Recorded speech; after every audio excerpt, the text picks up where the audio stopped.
The national champions, position by position, here at Mark Rogers TV, the voice of college football, as we break down Clemson for 2019. We got Ryan Cantor on the line from Shaking the Southland. Ryan, how you doing tonight?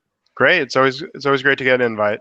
Absolutely. It's always a good time. And Ryan, one of my original guests going way, way back, and has seen this Clemson run from the beginning of greatness and elite status all the way through to dominance, and especially in that undefeated 2018. So we're looking at the wide receiver core. Before we look ahead to this fall and the production we'll see in the field, we would be remiss not to mention the contributions of Hunter Renfro, which are legendary.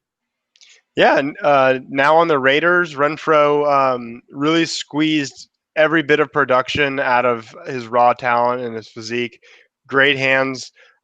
Even the statistics shows up probably the best hands in the ACC.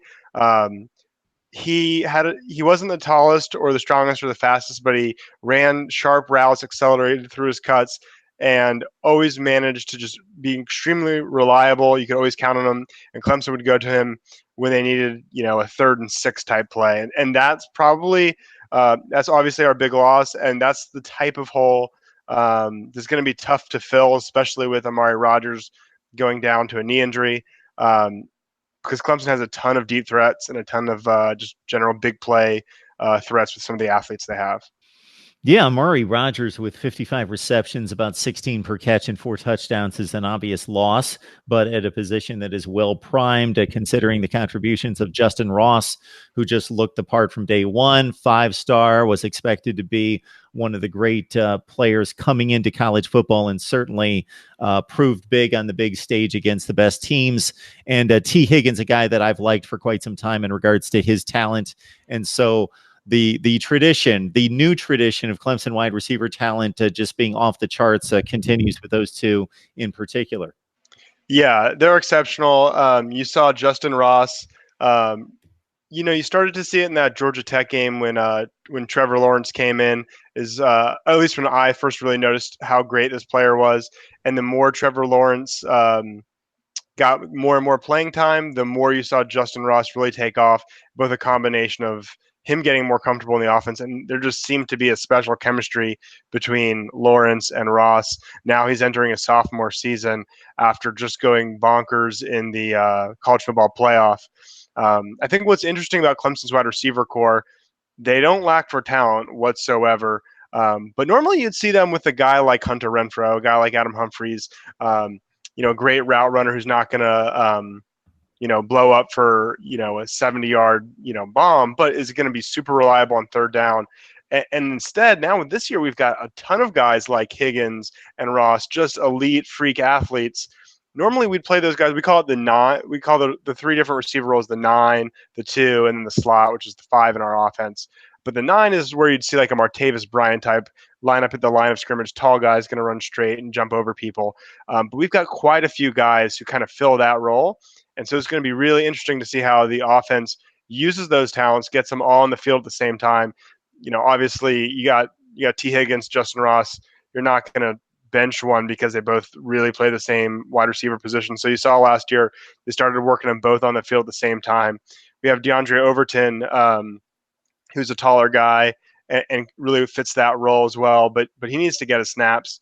And then we have 2 freshmen, both 6'4", and Frank Ladson and Nagada, and they're all both of those guys are 6'4". So it's gonna be really interesting to see how they work all these guys in to get the best talent on the field at the same time. It'll be some pretty interesting scheming.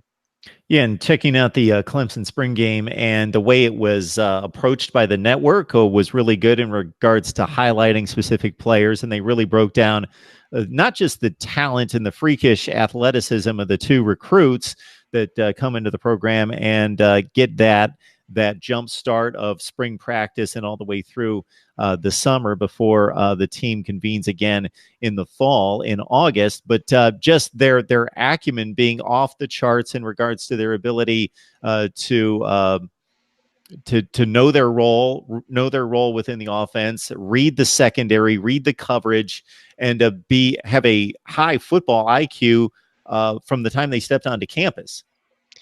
Yeah.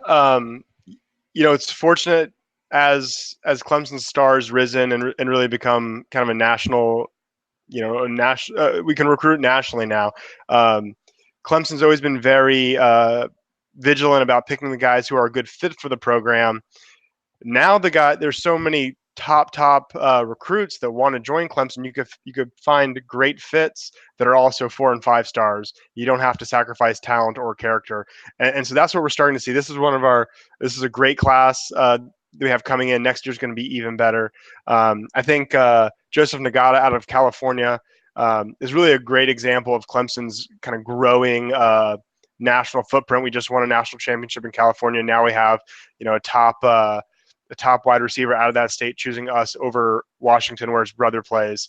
And so, yeah, I think these freshmen have a big opportunity to make an impact, especially with Amari Rogers going down.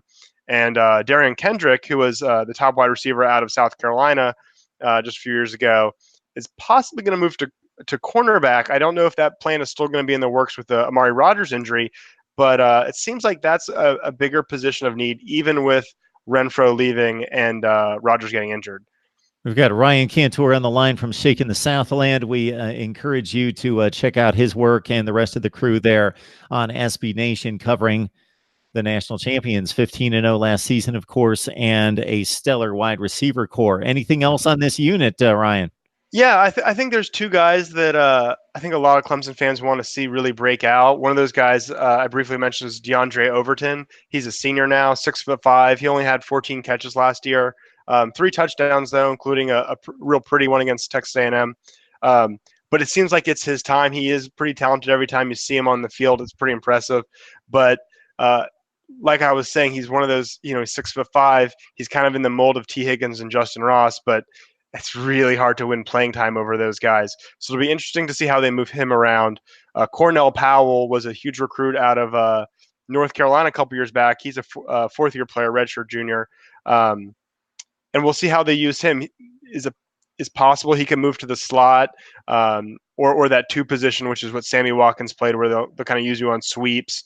Really, Artavis Scott might be the perfect example of how we use players in that 2 role with end arounds and things like that. Last guy to mention is TJ Chase. He's a redshirt junior, 6'1", another option at the slot. I think that'll be, Ross and Higgins are going to get on the field a lot. They'll dominate the 9 position, and they'll both get on the field at the same time. But who plays the slot is going to be, I think, the most interesting thing to watch.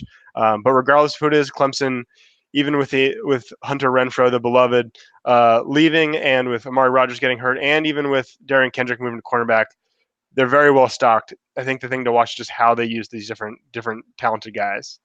Chase with a couple touchdown receptions in 2018, both of those coming in ACC play midseason against Florida State and against Duke.